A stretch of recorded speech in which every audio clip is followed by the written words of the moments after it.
Oui, bonsoir frères et sœurs dans le Seigneur. Que la grâce et la paix du Saint-Esprit inondent votre vie au nom de Jésus. Cet après-midi, votre frère Pierre, il est encore là.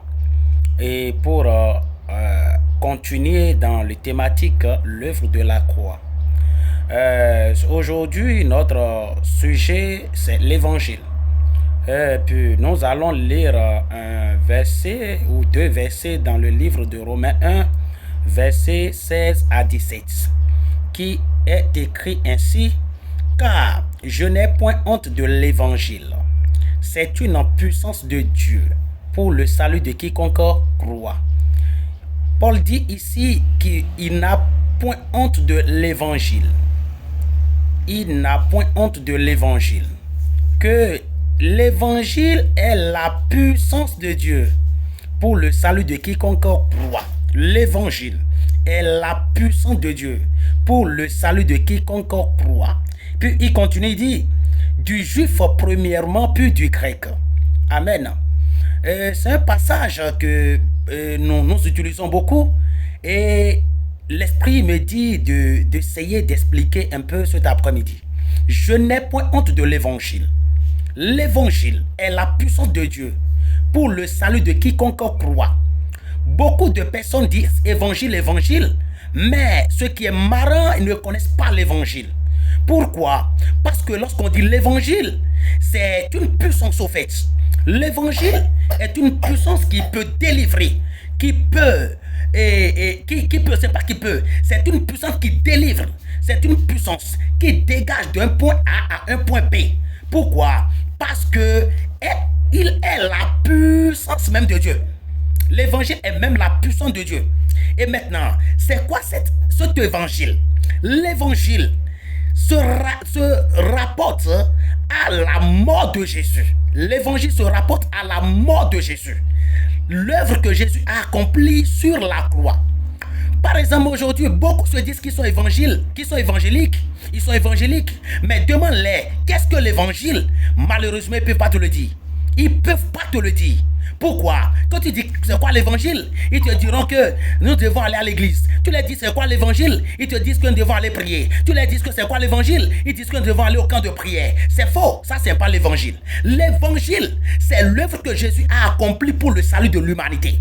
Quelle est cette œuvre que Jésus a accomplie? Jésus-Christ. Apôtre Paul a été clair dans le livre de 1 Corinthiens 15, du verset 1 à 4. Il dit, apôtre Paul nous parle dans le livre de 1 Corinthiens, chapitre 15, verset 1 à 4. Il dit, je vous rappelle, frères, l'évangile que je vous ai annoncé.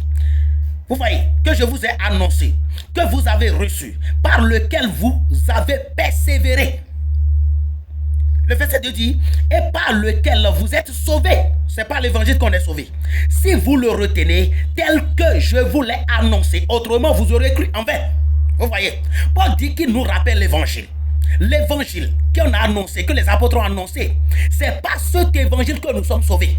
C'est seulement par cet évangile que nous sommes sauvés. Et il pose une condition. Il dit, si vous le retenez tel que je vous l'ai annoncé, autrement vous auriez cru en vain. Mon frère, tu crois en quel évangile? Tu crois en quoi? Tu te dis tu es un évangélique. Tu crois en quoi? En fait, tu dis que j'ai reçu Jésus comme sauveur personnel de mon âme. Tu crois en quoi? Paul continue de dire, je vous ai enseigné avant tout comme je l'avais aussi reçu.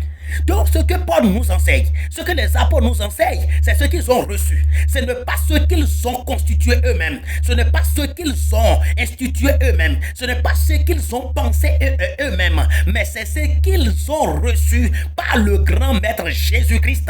Et c'est ce qu'ils ont aussi donné à Paul. Et c'est ce que l'Esprit a aussi révélé à Paul. Vous voyez, il dit que Christ est mort pour nos péchés selon les Écritures. Christ est mort pour nos péchés selon les Écritures. Et 1 Pierre 2, verset 24 dit que Christ, il est mort sur la croix. Il s'est laissé clouer sur la croix en portant nos péchés. Christ s'est laissé clouer sur la croix en emportant nos péchés. Ils ont cloué nos péchés sur le bois. En le clouant, le péché de l'humanité a été cloué. C'est de part de ce pardon que nous avons reçu l'autorité, que nous avons reçu la puissance de Dieu. C'est de part de ce pardon que l'esprit qu'Adam et Ève avaient perdu dans le jardin d'Éden était revenu. Parce que quand Adam avait péché, il est écrit qu'ils se sont retrouvés nus. Comment est-ce qu'il y avait un habit sur eux, comme moi, et l'habit s'est disparu? Non, c'est pas ça. Mais il y avait une puissance, une autorité spirituelle. Il y avait une autorité qui les recouvrait. Mais cette autorité était partie. Et quand quelqu'un reçoit l'évangile, la personne reçoit systématiquement la justification, le pardon de ses péchés. La justification, le pardon de ses péchés. Et le Saint-Esprit le repositionne maintenant pour une vie de sanctification. Que Dieu nous bénisse, que le Saint-Esprit nous fortifie. Abonnez-vous, likez ces vidéos et partagez pour que l'humanité en soit délivrée. Cette chaîne, nous sommes là pour parler uniquement de Christ. Parce que c'est lui seul qui nous a sauvés. Il n'y a pas le salut en aucun autre nom. Selon Acte 4, verset 12. Il n'y a pas de salut en aucun autre nom. Au nom de Jésus seul se trouve le salut. Que Dieu vous bénisse. Au nom de Jésus. Amen.